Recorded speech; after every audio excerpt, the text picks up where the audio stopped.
Amigos e amigas, telespectadores da Nova TV, desculpa pela voz, rouquidão, mas a gente tem que trabalhar. Nós temos Dr. Elmo, juiz federal, diretor do Fórum da Justiça Federal de Nova Friburgo. Também ao nosso lado foi comandante-geral da Polícia Militar do Estado do Rio de Janeiro, Coronel Hudson. E aqui do meu lado, ex-procurador do INSS, Dr. Sebastião. Então, meus amigos, minhas amigas, a gente vai começar, primeiramente, a agradecer a presença do Dr. Elmo Gomes. Doutor, obrigado pela sua presença. Desculpa pela rouquidão. Ainda bem que eu não estou, né? O Marconi, sempre como eu falo, é um prazer estar aqui. Como a gente conversou anteriormente, talvez seja o dia mais difícil para mim aqui de entrevista com esses dois grandes figuras de nossa cidade, de grande conhecimento, para levar informação à população. Apesar de ser difícil, para mim vai ser muito proveitoso, porque eu vou aprender muito hoje. Doutor Sebastião, o senhor que foi procurador do INSS há muitos anos, é um prazer em recebê-lo aqui na Nova TV. O prazer é meu. Sem graça aqui porque eu estou acompanhado do Dr. Elmo, que eu conheço há muitos anos, e ele vive falando aqui que vai aprender comigo. É o contrário, eu que aprendi muito com ele e eu vou continuar aprendendo hoje. E com o comandante Hudson, que eu conheci hoje, e achei uma simpatia, e vou aprender também muito com eles aqui. Comigo eles não vão aprender nada. Comandante Hudson, é um prazer em recebê-lo na Nova TV e agradecer também pelo senhor ter aceitado o convite. Eu que agradeço a você, Marconi. Para mim é um privilégio participar desse programa com o Dr. Elmo, com o Dr. Sebastião. Como eles falaram, a gente está aqui para aprender, né? E o conhecimento não ocupa lugar, né? E isso vai ser de suma importância não só para esclarecer alguns pontos da população, e a minha parte da segurança pública, a gente militou muitos anos, né? Nós estávamos falando de mais de 36 anos nessa minha vida, então vai ser muito importante. Então eu te agradeço e também agradeço a Deus por essa oportunidade de estar aqui com os senhores. Doutor Elmo, gostaria que o senhor falasse a questão da reforma da Previdência, do projeto da reforma da Previdência, que vem sendo muito cobrado pelas pessoas na rua, ligando para a Nova TV, dizendo: doutor Elmo, pede o doutor Elmo para ir lá para explicar para a gente que a gente não está entendendo.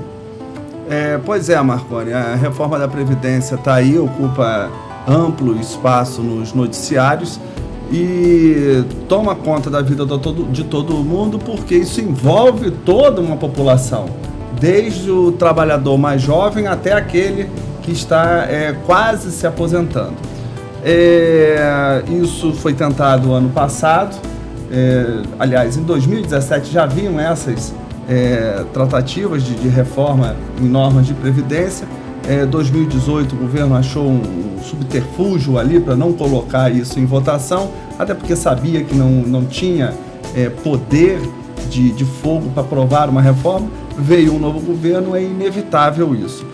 Marconi, eu costumo dizer que reforma da Previdência não casa com teoria dos jogos. Você sempre vai ter um perde e perde. Embora isso é muito duro, isso é muito difícil falar para os nossos telespectadores, porque eu acho que ele quer ouvir coisas boas, quer ter esperanças, mas a nossa função aqui é falar sobre a realidade, por mais dura que ela possa parecer. A reforma da Previdência, qualquer tipo de reforma de Previdência, nas últimas décadas, arrisco a dizer, nas últimas décadas, não foi favorável em nenhum país do mundo.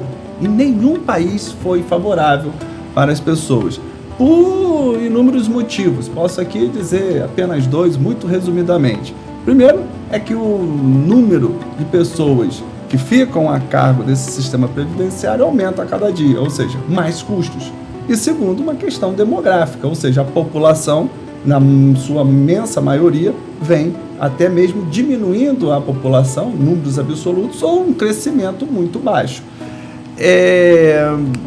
Dito isso, é necessário estabelecer o seguinte, essa reforma, Marconi, eu fico muito decepcionado com várias pessoas que vêm comentando sobre a reforma e não fazem um estudo técnico, como deve ser feito. Eles misturam política, ideologia, interesses corporativos, ignorância, mistura tudo isso que ser tratado nessa reforma da Previdência. O que eu costumo dizer, vou fazer uma confissão aqui, Marconi, para os telespectadores, que é a seguinte: eu não li nada sobre a proposta de emenda da Constituição dessa reforma que está no Congresso. Aí você vai dizer o seguinte: mas Elmo, você mexe com o direito, você como magistrado tem que adotar lá as decisões. Sim, mas temos que saber que essa proposta ela não está valendo ainda. A gente não sabe se ela vai ser aprovada. Há uma maior probabilidade dela ser aprovada? Sim, mas nós não temos uma certeza absoluta. Número 2, quais são as normas que realmente vão valer daqui para frente? Nós não sabemos. Ainda o projeto está em discussão no Congresso e muitas normas podem ser alteradas. Então, o que eu digo nesse início para o telespectador em relação à reforma da Previdência? É interessante saber? Sim. É interessante nós termos uma atenção aos deputados e senadores que estão lá no Congresso dirigindo os trabalhos, e o próprio governo, que é o maior interessado, o Poder Executivo, que é o maior interessado nisso aí, sim, mas não podemos transformar isso numa aflição geral, numa situação em que o mundo vai acabar amanhã, porque eu nunca vou conseguir me aposentar, ou porque os meus rendimentos vão cair drasticamente. Não, calma, não é necessário esse alarde todo. É preocupante? É ruim? Sim, mas eu vejo que muitas pessoas estão desesperadas desnecessariamente, como se fosse amanhã cair um cometa ou viessem OVNIs vingadores para exterminar o nosso povo. Então, assim, é importante, mas não tem nada decidido ainda e as pessoas têm que ter um pouco mais de calma no tocante a isso. Veja só, os mais jovens. Tem muito jovem que eu já conversei com muitas pessoas que estão no mercado de trabalho 5, no máximo 10 anos, preocupado com a reforma. Eu falo, eu até cito um caso aqui de um rapaz que trabalha lá com a gente, acho que ele tem 5 anos de trabalho, faltam muitos e muitos anos ainda, ele já está preocupado. Eu falei assim, olha só, se eu fosse você, ficaria preocupado em cuidar da sua esposa e do seu filho primeiro, porque você não vai enfrentar essa reforma, você vai enfrentar outras lá na frente. Então é isso que eu queria passar para o telespectador inicialmente, com relação a essa reforma da Previdência. Agora, doutor Sebastião, quantos anos no INSS de trabalho, como procurador? Eu mais ou menos 30 anos nessa parte jurídica. 30 anos. Já viu de tudo, então? Quase de tudo, né? Agora, a questão, o doutor Elmo estava falando dessa preocupação exagerada em relação à reforma. É mito ou é verdade? A Previdência é deficitária ou não? Olha, o quanto isso, segundo aí os números que o governo vem apresentando, existe um déficit, sim. E é fácil de você entender isto. É que o nosso tipo de previdência, ela é a chamada participativa, né? Então, aquele que está trabalhando é que vai providenciar o dinheiro, vamos dizer assim, para aquelas pessoas que estão aposentadas. Ora, na hora que a contribuição for menor do que o que está se pagando de aposentadoria, vai haver esse déficit. Isso aí o governo, de alguma maneira, ou seja, o Estado, de alguma maneira, ele vai ter que suprir isso que está aí. E eu acho que a reforma é exatamente para amenizar isso. Não é, ela não vai acabar com esse déficit. Eu vou botar um pinga-fogo aqui nessa discussão e o doutor Elmo interfere a hora que ele quiser.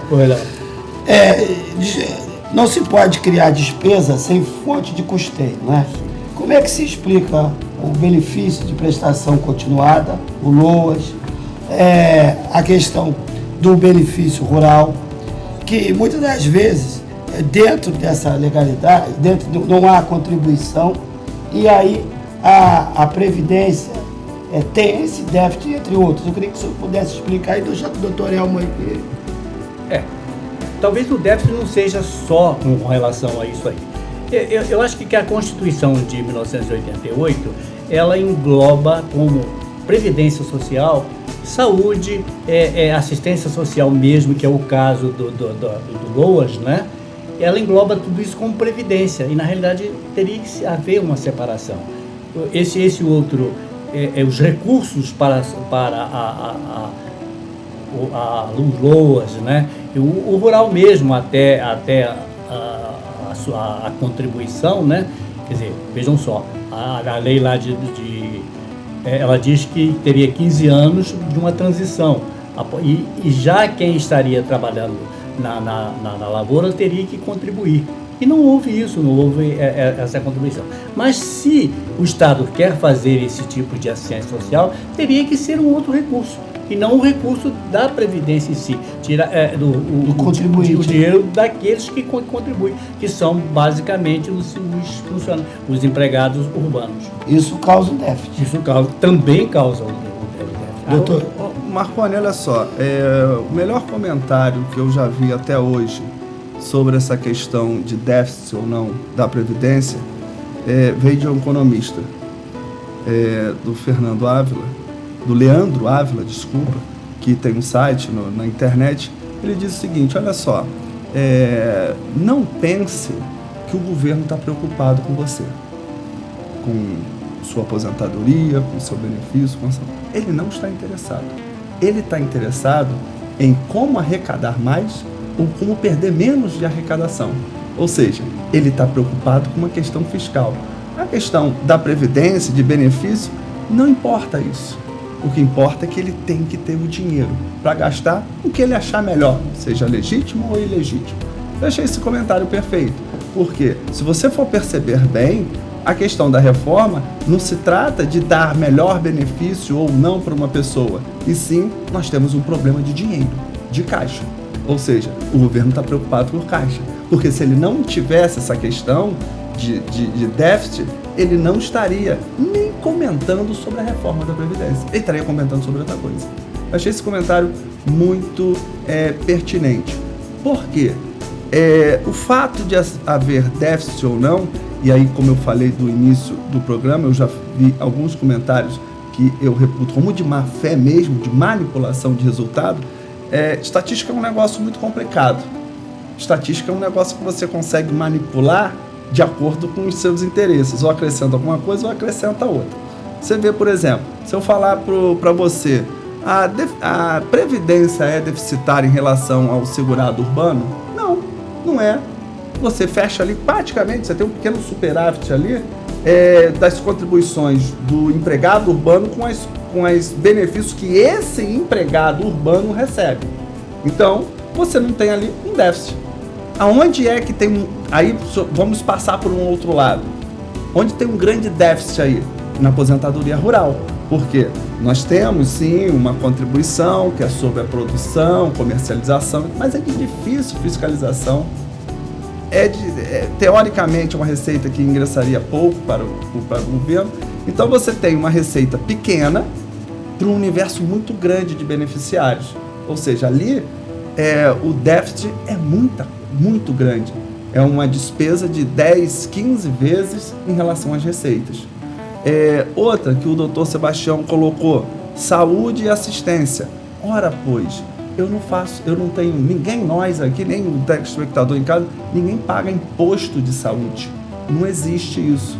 Ou seja, nós temos uma prestação de serviço, mas não tem um tributo ali para você dizer assim, olha, você está pagando esse imposto para pagar a saúde de todo mundo. Não tem. E a assistência social também não. Ou seja, dinheiro que só sai, não tem dinheiro que entra. Fazendo a conta, e aí você tem que misturar outras coisas mais, como por exemplo, servidor público, servidor militar, e você vai fazendo as contas de acordo com o que você quer. Recentemente trouxeram um comentário aí sobre o fato de nós magistrados pagarmos pouco em relação ao que recebemos. Ora, a previdência dos magistrados federais é altamente superavitária, porque nós temos uma grande base hoje com poucos aposentados.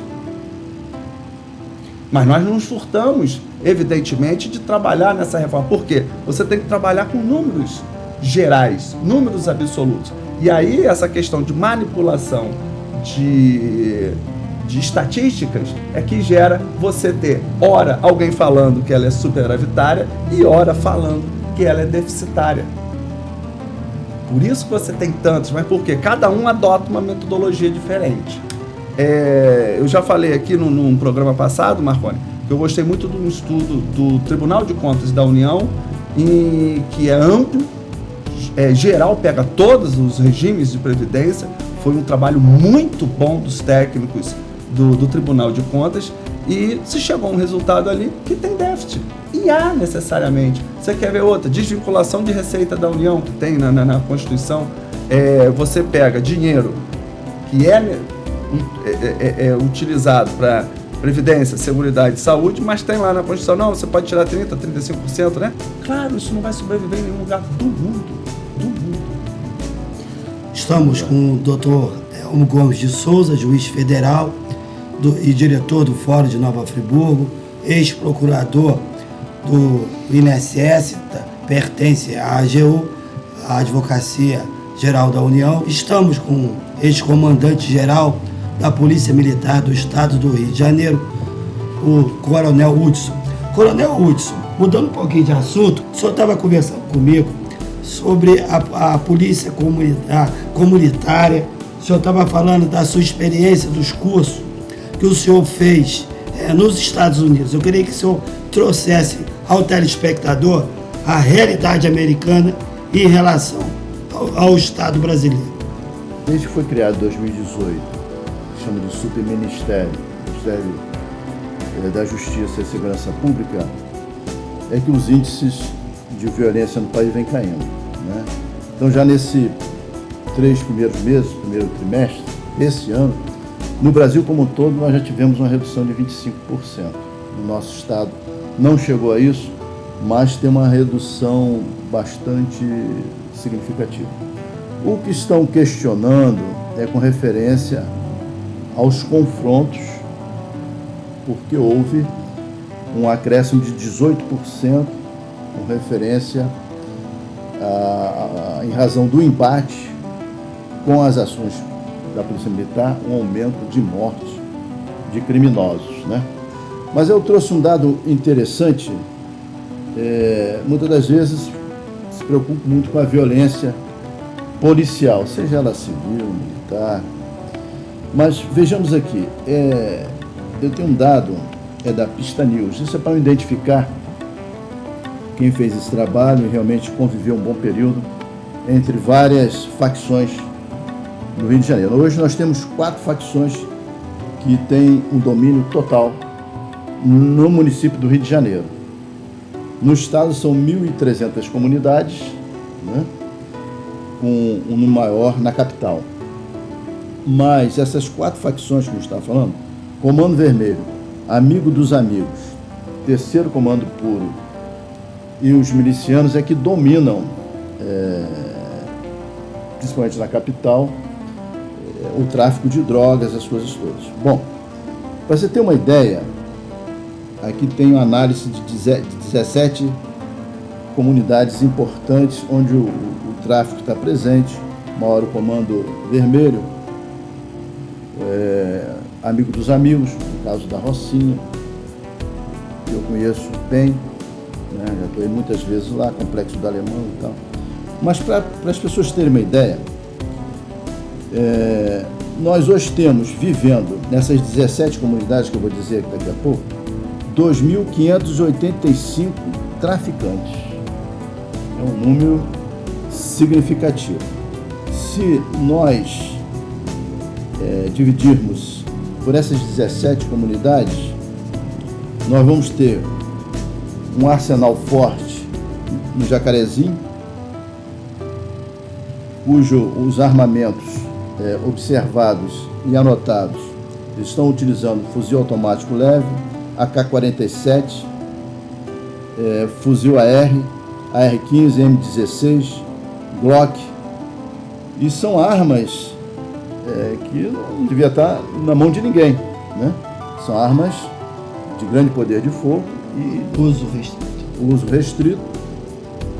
Assim vai Vila Aliança, Senador Camará, Serrinha. Nova Holanda hoje é o que tem a maior quantidade de traficantes e um grande arsenal com AK-47, AR-10, AR-15, fuzil automático leve, o FAL, enfim. O que eu quero dizer com isso? Não há como não ocorrer derramamento de sangue para se voltar a ter um controle de toda isso que nós estamos vivendo. Esse estado paralelo, né? Estado paralelo, não há como evitar esses embates, né? Porque a gente vê uma linha filosófica, uma linha que fala muito a respeito dessa questão da violência praticada pelo policial. Mas temos que entender o que no Brasil nós vivemos, principalmente nas capitais, né? Falando do Rio de Janeiro, que a minha vivência maior é no Rio de Janeiro. E aí que eu vinha te falando sobre a questão, ao meu entender, de reestruturação das polícias, né? Como a gente viveu isso muito perto, o ciclo completo de polícia. Eu não estou falando da unificação das polícias, não. A Polícia Militar fazendo policiamento ostensivo e a investigação. A Polícia Civil, mesma coisa. Se vai dividir isso por território, não sei. Porque o índice de elucidação dos crimes é muito baixo. Por quê? Eu faço a ação como policial militar. Vou lá, consigo dar um flagrante, ou chego logo após, prendo um ou outro, apreendo todo o material, aí apresento uma outra instituição, que eu não sei se ela vai ter a motivação suficiente de dar continuidade a que uma outra instituição levou. E também não sei o recurso que ela vai ter para dar continuidade, né? Por isso que eu gostei muito da força-tarefa que foi criada com referência à Lava Jato, porque ali é diretamente com o Ministério Público.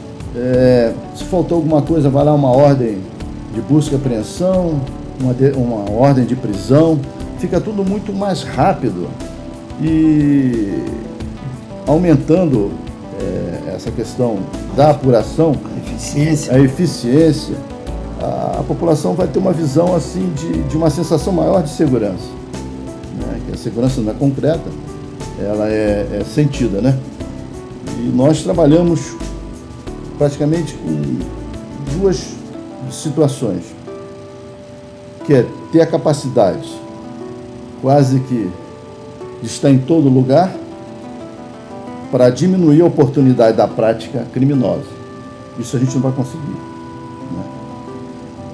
né? E se pudéssemos trabalhar no desejo, isso já é um trabalho para tirar de dentro da pessoa a vontade da prática do crime, né? Então aí a gente vê que já falha a família, a igreja, enfim, a pessoa já está no mundo do crime. Então a Polícia Militar ela só trabalha tentando apagar incêndio.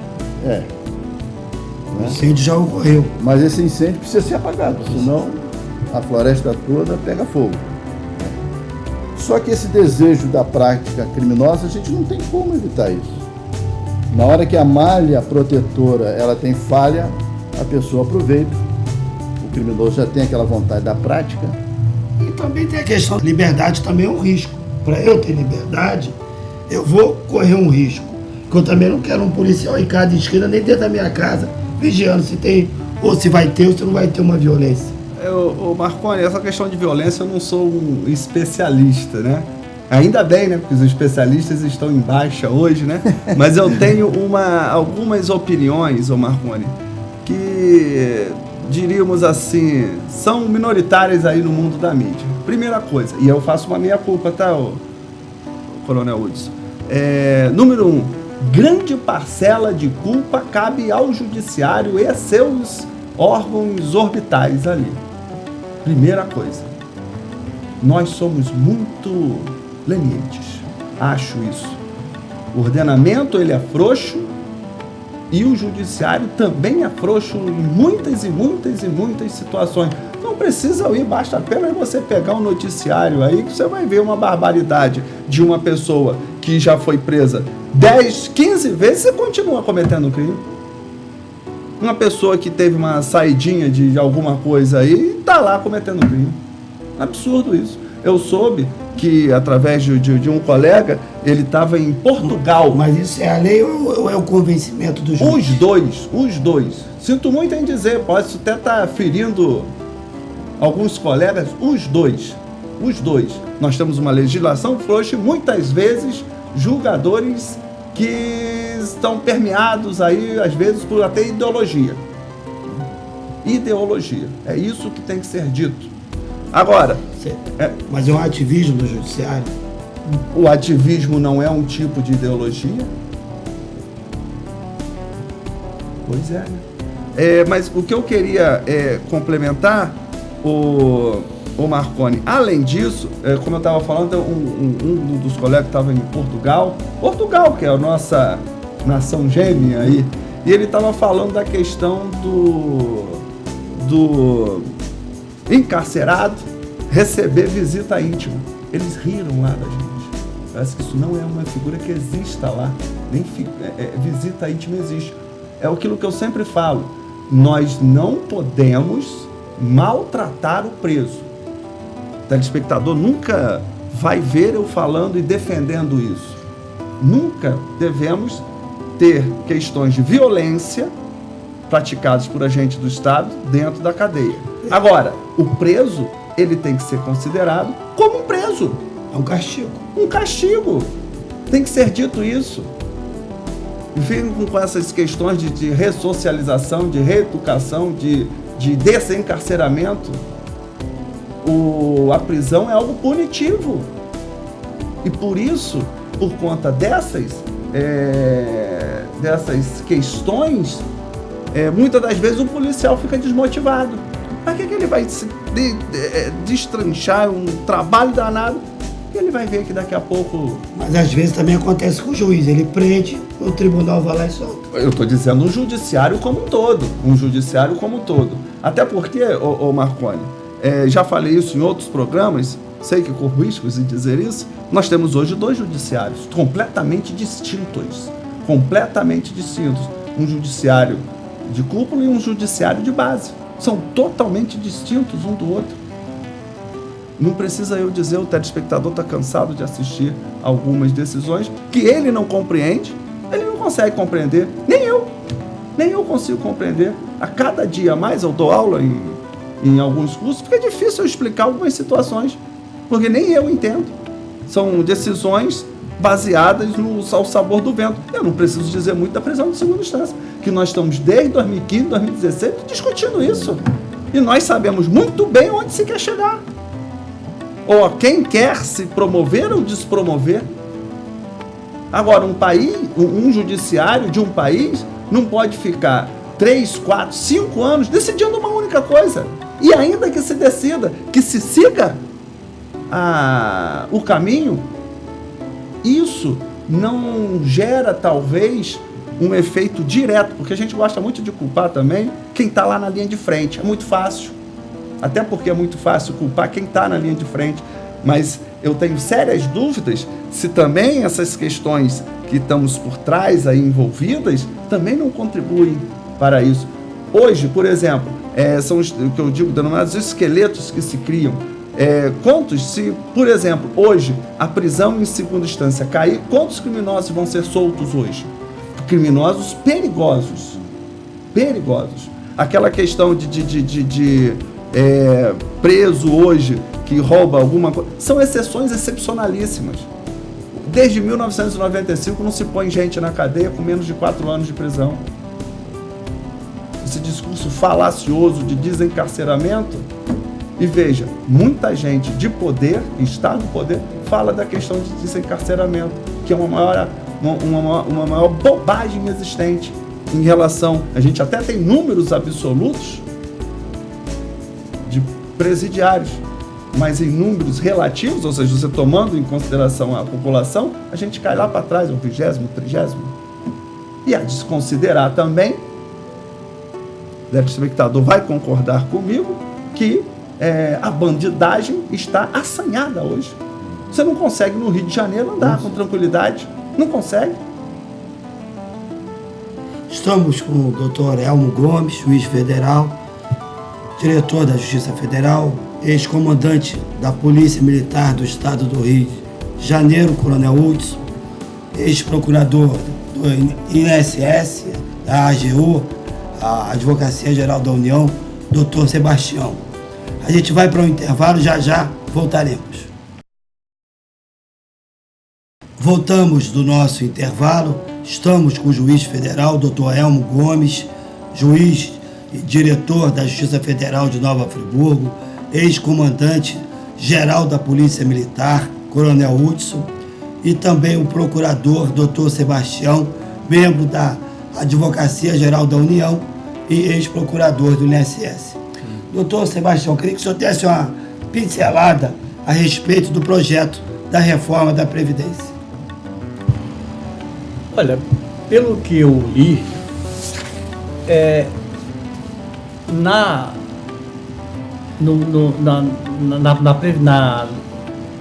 Previdência Geral, apenas a coisa mais importante que vai entrar aqui é a mudança da idade.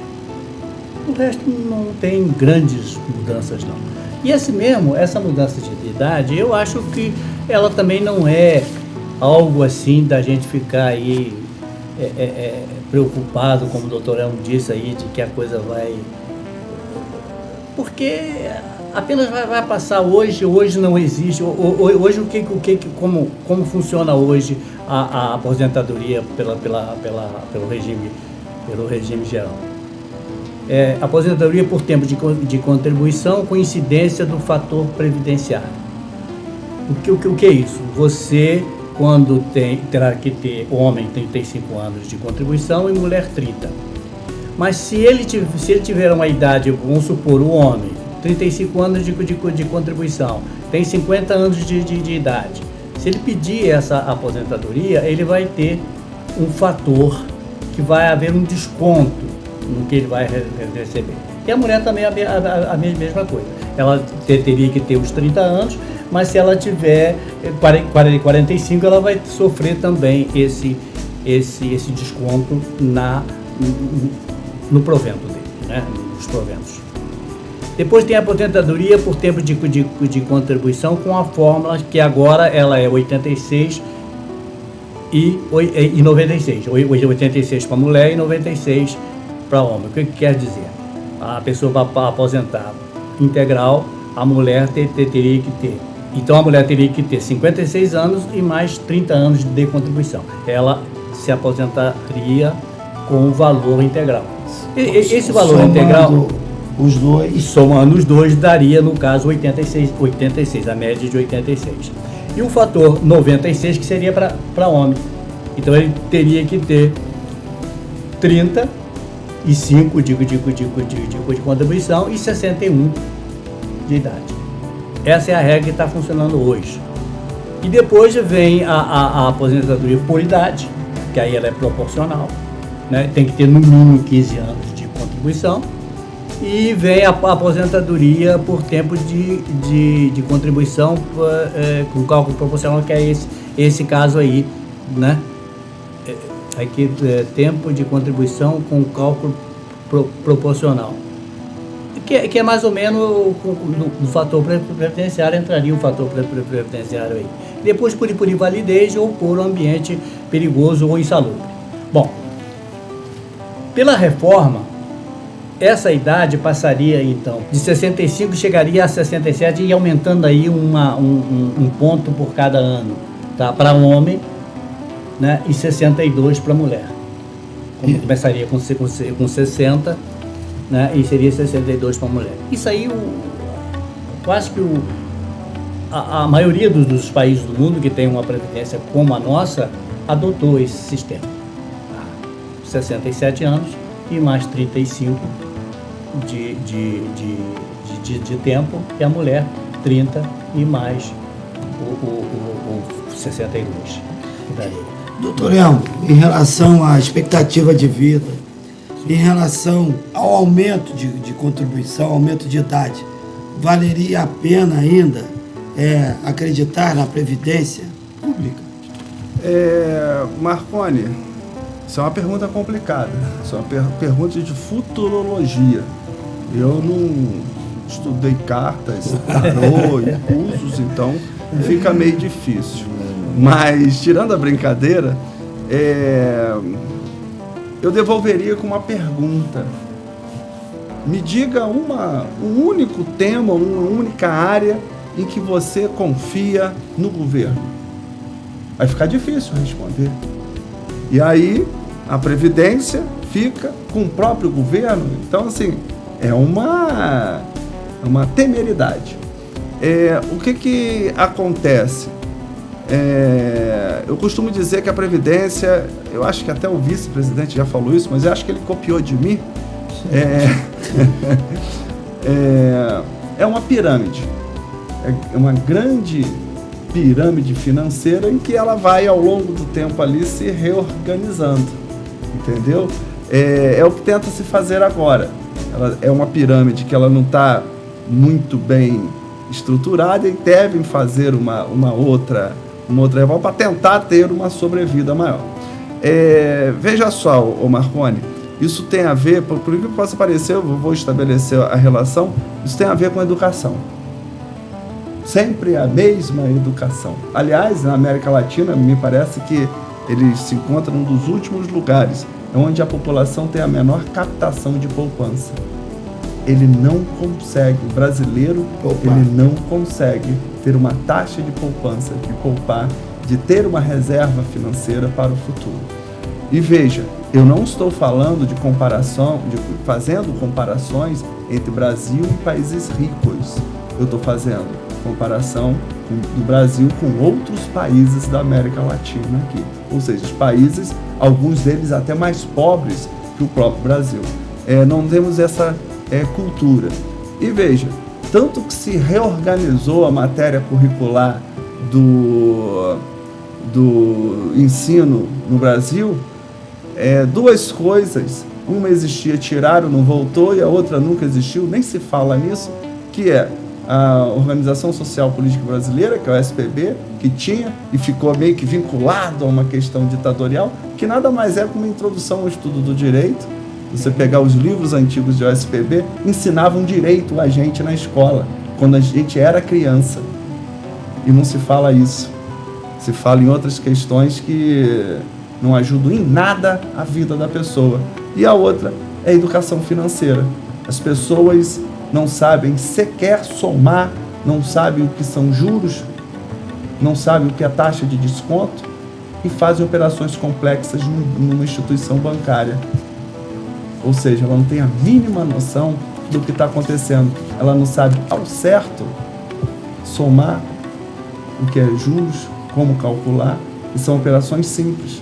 Então, essa educação financeira, que deveria ser desde lá de trás, ajudaria em muito, por incrível que possa parecer, em inúmeras coisas, inclusive previdência. Inclusive previdência.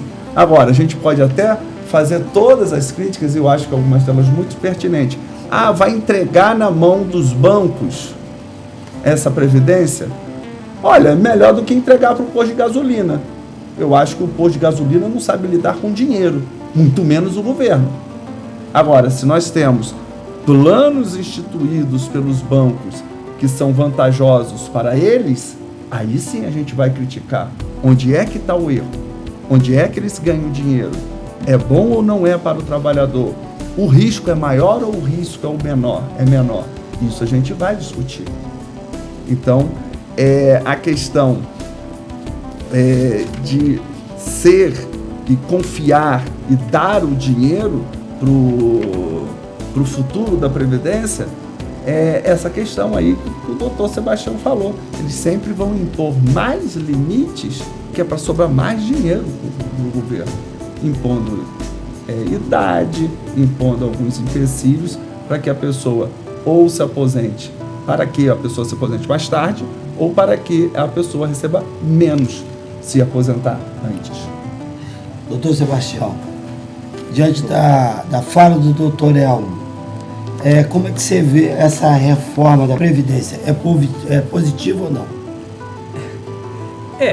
Vejam só, eu até concordo com o doutor Elmo em algumas coisas que ele disse que é um problema de dinheiro. É um problema que está faltando. E as contas não vão fechar. Então, essa reforma, as pessoas falam, daqui a 10 não vão ficar fazendo reforma, que daqui a 10 anos vão ter que fazer uma outra reforma. Eu acho que vai ter que fazer daqui a 10 anos outra reforma. Porque está mudando tudo, está mudando os empregos formais, daqui a 10 anos já não são os mesmos, a quantidade de contribuinte vai ser menos e a quantidade de aposentados vão ser maior. O senhor falou comigo lá embaixo. Pois não. O senhor fez uma brincadeira que as pessoas estão preocupadas. Como é que o senhor falou comigo? O senhor falou que a pessoa está muito preocupada se aposentar. Mas não sabe se vai haver emprego daqui a 10 ou 20 anos. 10 ainda sim, mas daqui a 30 anos vai ser difícil. Emprego vai existir sim, mas não tantos empregos como existe hoje. Então, o senhor vê que essa política... Vai ter que ter outras reformas, não vai ser a última reforma. Não pensa aí, vai ter mais reformas e o mundo todo vai estar caminhando para isso. Agora, no momento eu acho que ela é necessária, porque senão não vai ter dinheiro para pagar. Pode ser que vamos adequar aí o orçamento do país, pode ser, mas como? Falta investimento, falta uma série de coisas que o governo vai ter que fazer. Aliás, quando a gente fala governo, eu estou dizendo o Estado vai ter que fazer esses investimentos. E aí? Não tem dinheiro para isso. Aumentar imposto? Os impostos já são muito grandes. É um dos países do mundo que mais cobra imposto é o Brasil. Não é o maior, mas é um dos maiores, né? E uma outra coisa, dependendo do seu salário, você tem 30% de desconto só de imposto. Se você juntar a Previdência mais o imposto, chega a quase 35%, que você desconta já na fonte. Que a Previdência tem que descontar todo mês, né? E o imposto de renda, salário não seria renda, mas está embutido aí. Só ele, dependendo de quanto você ganha, ele pode chegar a 27,5%. Com mais a Previdência, que ela vai hoje aí de 7 e pouco, né, dependendo do cargo que você exerce, dependendo de onde você se você é funcionário público, a sua Previdência é maior, é 11%, né, que agora vai chegar a 14%, né, e se for... com mais o imposto de renda, chega a quase 35%. Só para o telespectador entender, regime geral é o da CLT. É o chamado INSS. Agora, já o regime próprio, que é o estatutário, sim, que é o funcionário público. Seria no caso dos existe uma lei específica. Isso. Uma lei específica para o funcionário público e para os militares. Aí é uma outra questão. A reforma também, ela visualiza também. Mas o cofre é o mesmo. Sim, o cofre é o mesmo. O cofre sempre é o mesmo. Mas, Marconi, deixa eu só complementar aqui, até para explicar ao telespectador, primeiro para que não possa parecer também que eu sou um propagandista da reforma da Previdência. Longe disso, eu não sou governo, não posso ser e nem quero ser. O governo também está fazendo uma propaganda, não diria terrorista, mas uma pressão maior, dizendo o seguinte: caso a reforma não passe, vai faltar dinheiro, vai ser um caos. Não é bem assim, evidentemente. O país vai seguir, os serviços vão ser prestados, bem ou mais ou menos, ou mal, mas o país vai seguir. Não vai ocorrer uma hecatombe de uma bomba nuclear que não vai ter mais dinheiro nenhum para fazer coisa nenhuma. Agora, a reforma da Previdência é uma questão de intergeração, ou seja, ela tem que ser feita de uma geração para outra e os efeitos delas demoram muito a ser sentidos. Ela não acontece 1, 2, 3, 4, 5 anos depois. Ela acontece, em alguns pontos, em décadas. O que a meu ver, vai acontecer se não houver a reforma da Previdência? Primeiro, nada. Todo mundo vai acordar no dia seguinte para trabalhar ou não. Ou não vai ter trabalho, porque já não tinha antes. A questão é que, ao longo do tempo, ao longo dos anos, é quase imperceptível, o número de dinheiro que sobra para investir em algumas áreas vai faltar, porque eu já tenho que jogar isso tudo na conta da Previdência, que ela vai aumentando, não exponencialmente, mas uma linha ascendente. Com relação a isso, a gente vai ter que estudar soluções para diminuir isso. Só existem duas coisas: ou aumenta o imposto ou aumenta o numerário, aumenta a impressão de dinheiro. Não existe milagres na natureza, porque o direito também tem muito isso. Ela gosta de inovar muitas situações. A realidade, o direito gosta de distorcer a realidade, só não consegue distorcer uma coisa, que é a economia. Essa não tem como ela distorcer. E se ela distorcer agora, na frente vai vir o seu reverso. Agora, são escolhas a serem feitas. Isso é que é muito importante que se diga. A reforma da Previdência é uma escolha que tem que ser feita pela sociedade. Nós queremos ou nós não queremos? Se nós quisermos, quais serão as consequências disso? E se não quisermos, quais serão as outras consequências advindas daí? Eu costumo comparar muito essa situação com o nosso infeliz estado do Rio de Janeiro, que foi saqueado, infelizmente, se criaram milhares de benefícios para um monte de gente, e o que aconteceu hoje? Não tem dinheiro. Não tem dinheiro. E aí, não é que o Estado ficou paralisado como um todo, aí começa a ter falhas nas áreas. É uma falha aqui na polícia, é uma falha aqui na prestação do hospital, é uma falha aqui na questão de trânsito, é uma falha ali na questão ambiental. Vão ocorrendo essas pequenas falhas, e essas falhas vão aumentando. Por quê? Por que elas vão aumentando? Porque não tem dinheiro para cobrir. Ou o dinheiro que seria utilizado para alguma coisa foi gasto em outra totalmente desnecessária. Ou pelo menos, não diria desnecessária, mas em outra área que hoje faz falta. Então eu vejo, eu faço essa... Tinha o dever de preservar e de garantir, né, a saúde do Estado, dos cofres, mas eram saqueadores, piratas. Sim, perfeito. E aí hoje não tem dinheiro. É claro que eu faço uma comparação muito grosseira entre o Estado do Rio de Janeiro e essa questão da Previdência. E conseguiram comprar, na época, o chefe do Ministério Público, que seria o fiscal que foi preso. Sim, depois. É o que está sendo processado aí. Eu não tenho como dizer se foi ou não. É o que dizem aí, e a Justiça, evidentemente, vai ter que, num certo momento, dizer definitivamente se é ou não. Coronel Hudson, voltamos, o senhor tinha falado comigo, fez um curso nos Estados Unidos, falando da polícia americana e comparando com a polícia brasileira. O que o senhor falasse? A questão da polícia comunitária. Na época, isso nos idos lá de 1994, faz bastante tempo, né?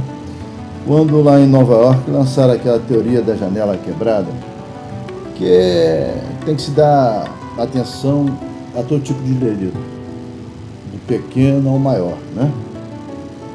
E nós fomos para lá, e a realidade é bem diferente, mas nós vimos algo muito interessante.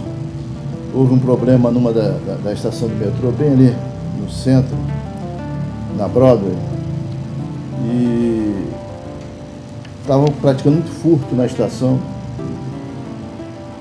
o prefeito fez? Ele iluminou melhor a estação e aumentou o número de viagens, e isso fez com que aquela multidão ali fosse dispersa. Só com essa medida já trouxe uma redução na prática de furto. É um princípio da polícia comunitária, mas para você aplicar uma polícia, essa filosofia, né, essa estratégia, você pelo menos tem que ter num bairro, por exemplo, tem que ter uma mínima estrutura no centro da cidade. Nós temos problema de lixo, a cidade está muito suja. Vamos supor que determinar lá na Praça Getúlio Vargas, enchesse aquilo de lixo, né? E doença, rato e tal. O policial poderia ser o elo de ligação entre o anseio ali de resolver aquilo e a prefeitura, né? Então vai muito por aí. E foi uma pena aquelas unidades de polícia pacificadora, a UPP, ter saído do âmbito da segurança pública e para o viés político, né? Um trabalho que estava sendo técnico, com a colocação correta de algumas UPPs, passou a atender interesses políticos e com isso não houve mais injeção de recursos e se tornou algo que, enfim, não deu certo. Porque a UPP, na verdade, é um programa que envolve a polícia e a assistência social. Sim. Se não houver a entrada de recursos, né, nesse lado social, tem vielas que não tem nome, tem casas que não tem número, né, esgoto a céu aberto. Como é que você vai fazer um policiamento comunitário num complexo como o Alemão? Não tem como. Né? E isso aí serviu de palanque político e depois foi esquecido, né? Qual foi a maior dificuldade que o senhor teve na época de comandante-geral da Polícia Militar do Estado do Rio de Janeiro? Olha, eu agradeço a Deus, fui muito abençoado. Não tive... Você entrou após uma crise, não foi, do Rio, do tráfico, não foi? Sim, E também essa maldita corrupção, né? A gente entrou para moralizar, e graças ao nosso bom Deus nós moralizamos, mostramos que é possível trabalhar com honestidade, com espírito público, com a vontade de servir e não se servir, né? Eu até fico surpreso no nosso estado. Olhamos assim, nesse período, foram 5 governadores presos. Como é que um estado pode permanecer em pé? Com 4 ex-presidentes da Assembleia Legislativa do Estado, de 7 conselheiros, 6 foram também responsabilizados. Então era para o Estado estar, não sei como é que está de pé, era para estar quebrado, né? E, enfim, mas na nossa época nós fomos muito felizes e fizemos um trabalho separando o joio do trigo dentro. Eu lembro que nós decidimos mais de 2.000 inquéritos. Fomos nós que tivemos que criar o batalhão especial prisional, porque eu estava limpando o BEP, que hoje, por surpresa minha, está brigando algumas autoridades. Esse foi o primeiro item. Depois, muita instrução para que os nossos policiais não fossem amadores, sim grandes profissionais, muito colado com a tropa. E não reclamo porque recebi muitos recursos e que a gente pôde adquirir aeronaves, helicópteros, lanchas. Fazíamos o patrulhamento da Baía de Guanabara. De manhã fazíamos o patrulhamento das principais vias do Rio de Janeiro, linha amarela, linha vermelha e tal. Mas era apenas como uma maneira de informar ao patrulhamento terrestre o que estava acontecendo. A gente não usava os nossos helicópteros, mesmo com proteção balística, na operação em si, que é um risco muito grande. Agora o governo do Estado vai receber aí alguns helicópteros com toda essa tecnologia e proteção balística para poder chegar mais próximo do teatro de operação. Mas nós não tínhamos isso, aí usávamos outra maneira de operar. Enfim, foi um período que nós demos uma resposta daquilo que estava dentro do nosso, humildemente, da nossa possibilidade, né? Não tem assim, especificar se tipo, área de saúde, tivemos problemas sérios, nós não tivemos.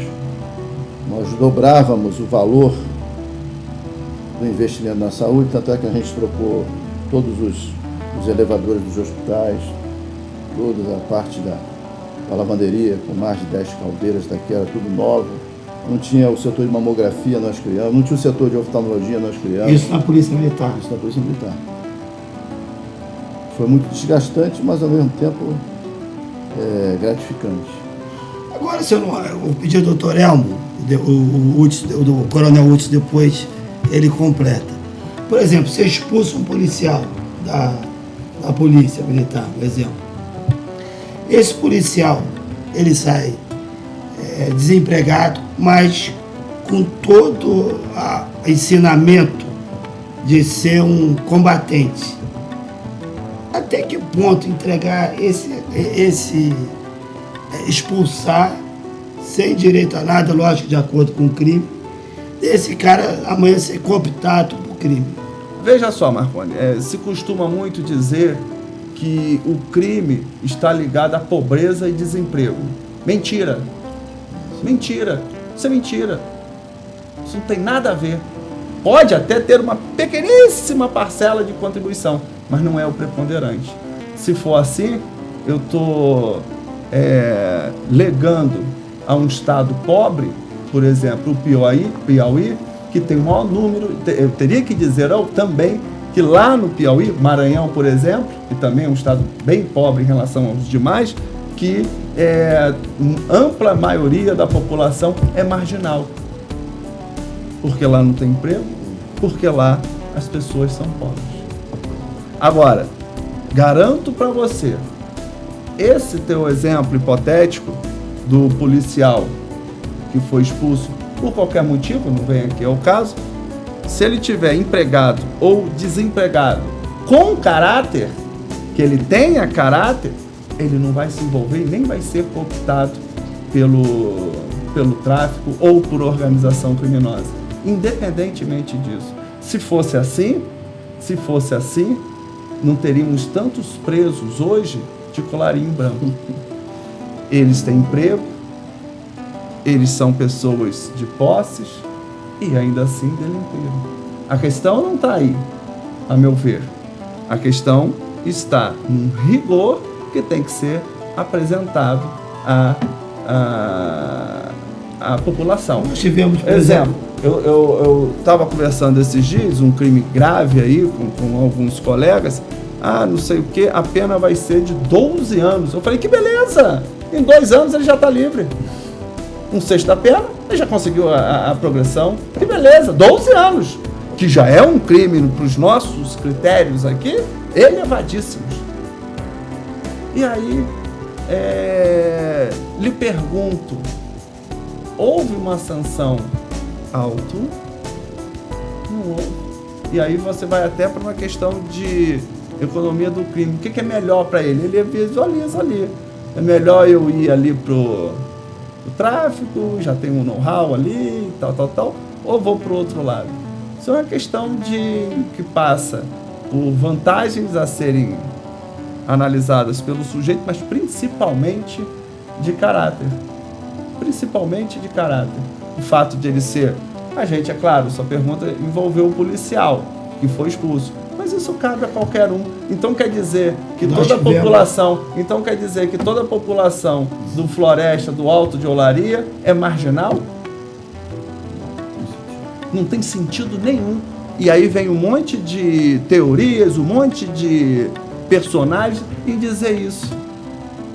Em dizer que a culpa é do desemprego, a culpa é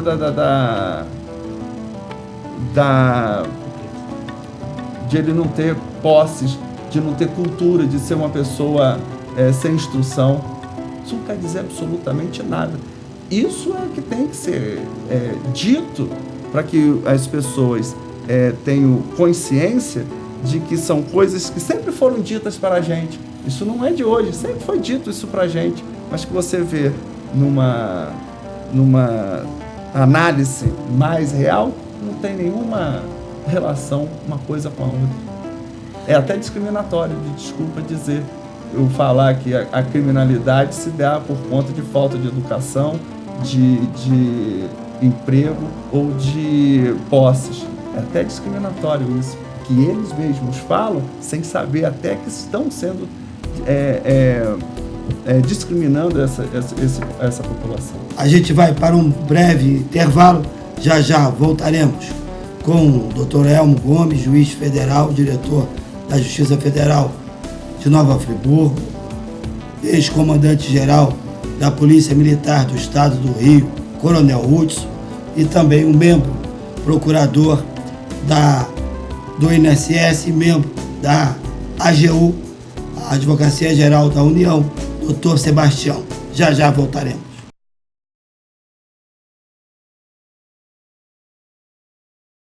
Voltamos no nosso intervalo, estamos com o juiz federal, Dr. Elmo Gomes, diretor da Justiça Federal do município de Nova Friburgo e região, e um membro da AGU, da Advocacia Geral da União, por muitos anos foi procurador do INSS, Dr. Sebastião.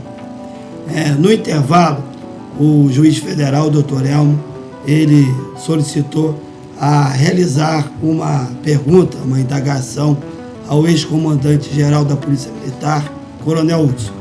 Coronel, é só uma indagação aqui, porque nós do Judiciário, nós atuamos muito em parte, às vezes, técnica, doutrinária, e sempre é bom estar diante de alguém que esteve lá na linha de frente, na área de atuação, e perguntar uma coisa. No nosso meio, é muito em voga e tem um peso muito grande o fato de se propagar que a liberação das drogas, dessas drogas ilícitas e até mais pesadas, elas teriam um contom de diminuir a criminalidade, uma vez que a repressão não ficaria ali centrada naquele ponto, a polícia poderia ser alocada em outros locais e diminuir essa panela de pressão existente na repressão ao tráfico. E aí eu lhe pergunto, nós já tivemos uma meia experiência no Brasil com a descriminalização do uso de droga, do usuário, em 2006. E aí eu lhe pergunto, essa experiência do Brasil em descriminalizar o uso das drogas, ou pelo menos diminuir a sanção à pessoa, que é usuária, essa política de se descriminalizar, ela tem o condão de aumentar ou diminuir a criminalidade, ao seu ver, em área de atuação aí no estado do Rio de Janeiro? O que nós vimos é exatamente o contrário. Isso nos parece mais no campo filosófico, mas no viver diário é uma destruição da família através daquele jovem que passa a fazer uso desse tipo de droga. E às vezes, não tendo condições de manter o vício, ele faz de tudo, furta ou até mesmo rouba. Ou vira traficante. Ou vira traficante. Isso aí, a gente é muito bom na teoria, mas quando a gente vai para lá, vai para o terreno, e vê o que acontece no campo, na prática, na realidade, é o contrário. As famílias estão sendo destruídas em razão dessa facilidade que nós encontramos hoje do jovem, da criança, fazer uso de drogas, seja qual for. Pelo contrário, isso motivou o aumento da criminalidade. Isso é nossa humilde opinião, mas é o que a gente se depara no dia a dia. Mas e a questão da menoridade penal, doutor Elmo? Porque quando é menor, a conduta do tráfico não é considerada grave. Quando é maior, pior dos crimes. Dizem que o tráfico não é um crime violento, não é verdade? Se você ler lá o crime de tráfico, ele não tem ali nenhuma palavra de ameaça, violência, etc. e tal. Chegam a dizer isso. Com relação ao menor, é aquela questão, o Marconi, está discutindo aí se há possibilidade ou não de diminuição da responsabilidade penal.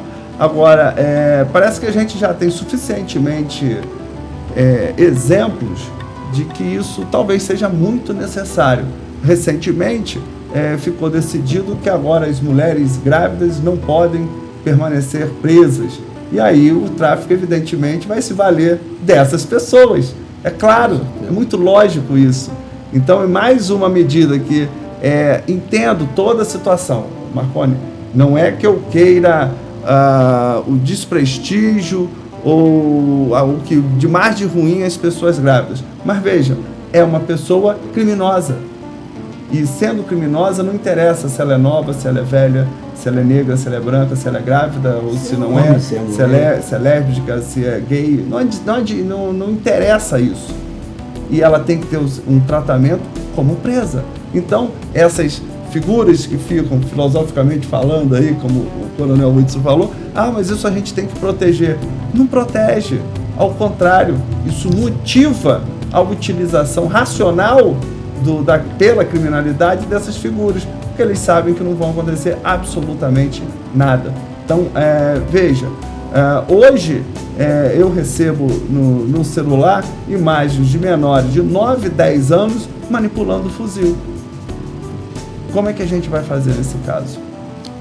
É uma questão de difícil solução, mas acontece. E não tem lei para parar isso. Não existe lei para parar isso. Como fazer? Uma situação muito difícil que as pessoas não gostam de tocar nem no assunto. Isso é um absurdo. Eu, às vezes, algumas imagens, alguns vídeos eu até guardo, mas é a realidade. Então, creio que... Agora, a gente pode discutir se vai para 16, se vai para 14, se vai para 12, se vai para 10. Uma solução muito boa, que eu não me lembro um país que adota isso, é o seguinte, se não me engano, na Inglaterra, não existe uma faixa etária. Não existe. Não é que abaixo de 8, de 10, de 12, não. O juiz, no caso, é que verificará. Ele tinha capacidade de compreensão, por isso que às vezes sai no noticiário, vira e mexe, garoto de 10 anos preso na Inglaterra. Porque se entendeu que naquele caso o menor de 10 dias tinha consciência do que estava fazendo. Me parece uma solução que é muito boa, mas grande parte do mundo social, jurídico é contra isso. Marconi, são apenas escolhas que nós fazemos na vida, como a previdência. São escolhas. Nós, como sociedade, escolhemos alguns caminhos. É o que a gente está trilhando hoje. Agora, doutor Sebastião, só rapidamente, ele só falou comigo sobre um livro, A Cocaína Vermelha. O que é isso, doutor? Isso é o seguinte, nas minhas leituras por aí, eu deparei com esses dois livros, né? Eu não me lembro agora o nome do autor, eu só sei que ele é um ex-agente da CIA ou algo parecido lá nos Estados Unidos. Ele escreve dois livros. Um é Cocaína Vermelha e a outra é Crime Vermelho, né? Ele faz um relacionamento entre o tráfico de droga e a União Soviética e a China. E aí entra a América Latina e a Colômbia, enfim, Cuba, essas coisas todas. É um livro um pouco assim, vamos dizer assim, maçante, porque ele é muito técnico, tem muitas citações e tal, mas é bom de ser lido. Mas o senhor tinha me falado a questão da China, como é que era a história? Que ele conta uma passagem nesse livro sobre o tipo de... A cocaína na época da Guerra do Vietnã, a cocaína era vendida em Nova York, uma dose lá, eu não sei como é que se diz, mas era vendida a $250. E a China levava essa mesma cocaína para o Vietnã, lá para onde os soldados americanos estavam, e vendiam a $1. Aquela mesma quantidade de cocaína. Então o problema não era nem o dinheiro, o problema era realmente como é que eu vou dizer? Querer viciar. O propósito nem era viciar, o problema era desmoralizar as tropas americanas lá no Vietnã. Ele conta outros fatos, ele fala de um ex-agente lá da Tchecoslováquia, que participou desses encontros entre a União Soviética e, enfim, a China. É muito interessante o livro. Não é um livro de fácil leitura porque as pessoas... Aí depois acabou a guerra, esses soldados voltaram para os Estados Unidos e isso não aconteceu só na Guerra do Vietnã, não. Já antes, quando os franceses lutaram também lá no Vietnã, lá nos anos 30, se eu não me engano, já aconteceu a mesma coisa. Porque o próprio Mao Tse Tung, né, ele fez isso com a própria população chinesa. Ele drogava a população para ter um domínio maior. Isso é que ele conta no livro, veja só. Eu apenas estou falando aquilo que está no livro. O livro é fácil, não sei se encontra na livraria, mas deve encontrar. Se não, é só procurar na internet que encontra. Tem um site lá chamado Lê Livros, que tem esses livros todos aí. E Marconi, recentemente tem o do Chaves, se eu não me engano, do Leandro Coutinho, acho que é o Leonardo Coutinho, que ele era repórter da revista Veja. Esse é um livro mais recente sobre a questão do tráfico de armas e de drogas na América Latina, ligando diretamente, e o interessante é que não é por opiniões, ele liga com relação a documentos mesmo, o regime de Chávez e Maduro ao tráfico de drogas e de armas hoje na América Latina, com conexões em Cuba e México e Brasil, evidentemente. Fica difícil de controlar, né, Romano? É uma questão ideológica. Sim, é uma questão ideológica, muito clara. O doutor Elmo estava falando da questão da liberação das drogas. Em 2000, pelo curso superior de polícia, nós fomos até a Holanda e fomos visitar o departamento de polícia e tal, até que nós pedimos para conhecer essa área de liberação das drogas.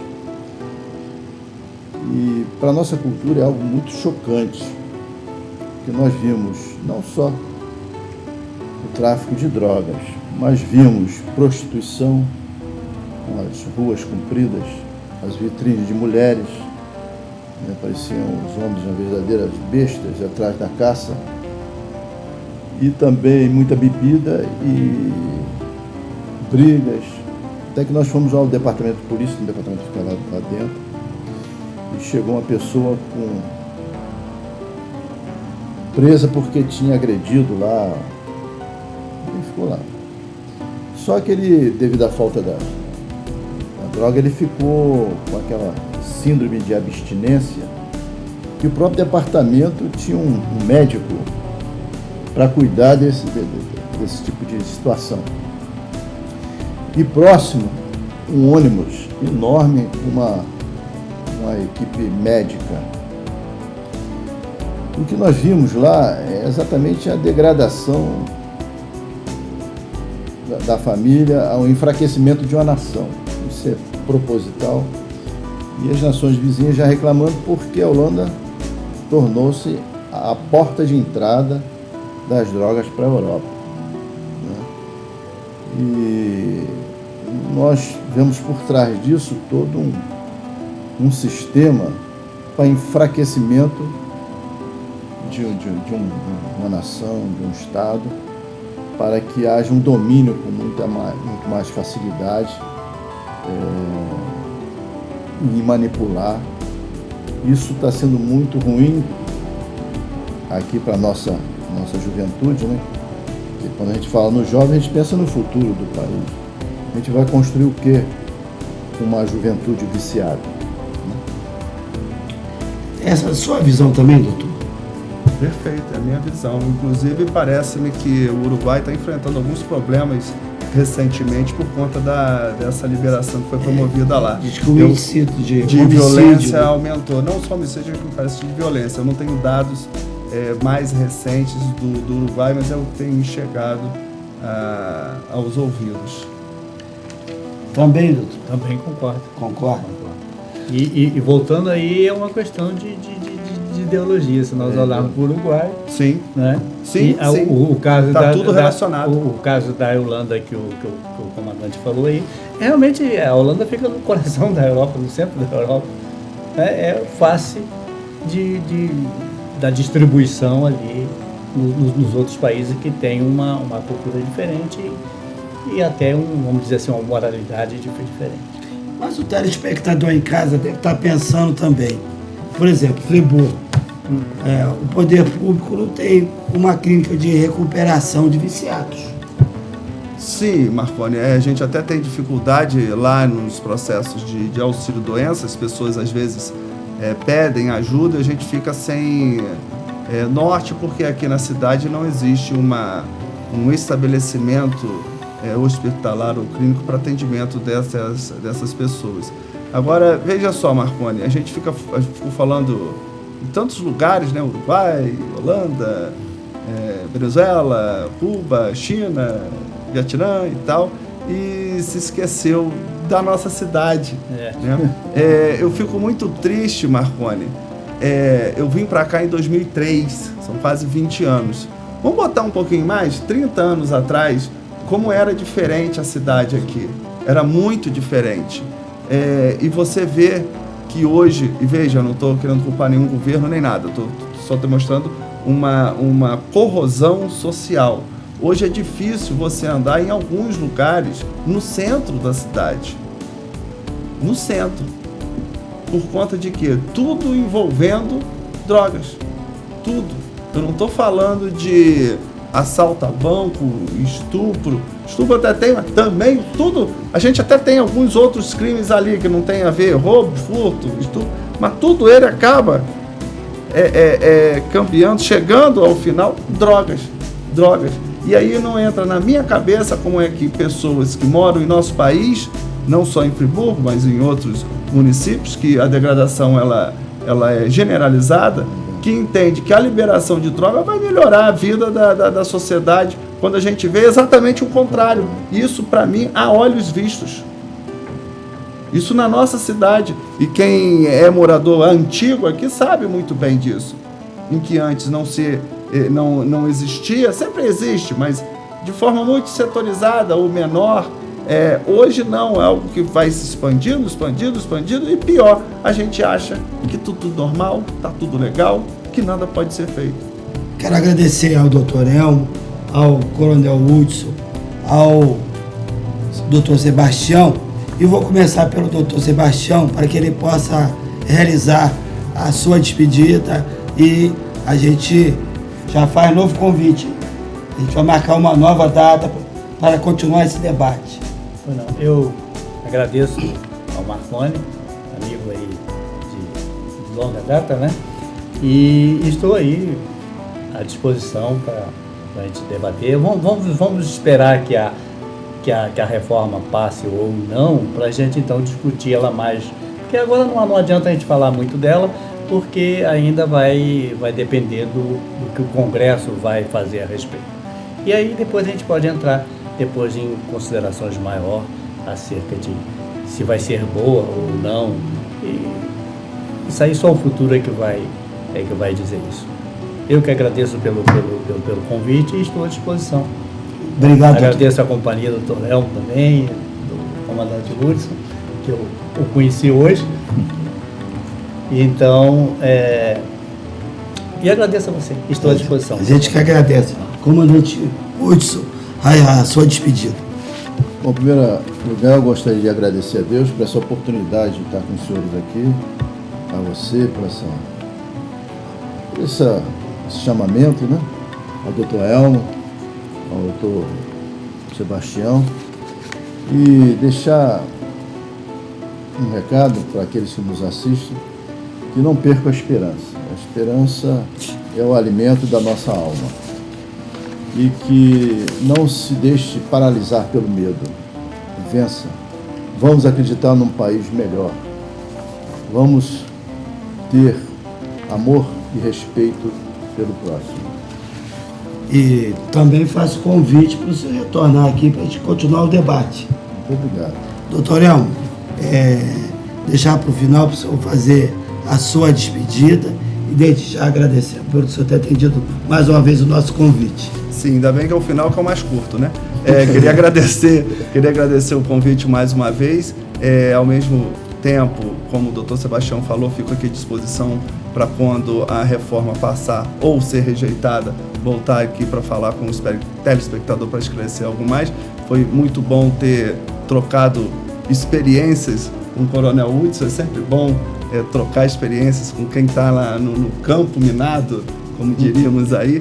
E também, Marconi, deixar aqui um testemunho da grande audiência que o seu programa atinge aí na cidade e na região.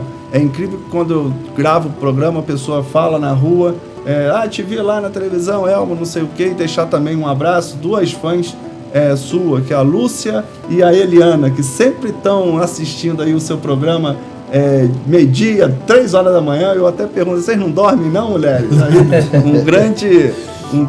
são 2 grandes fãs aí do seu canal, do seu programa. Quero agradecer também à equipe da Nova TV, ao Wendel Guadalupe, ao Patrick Canela, a Marise.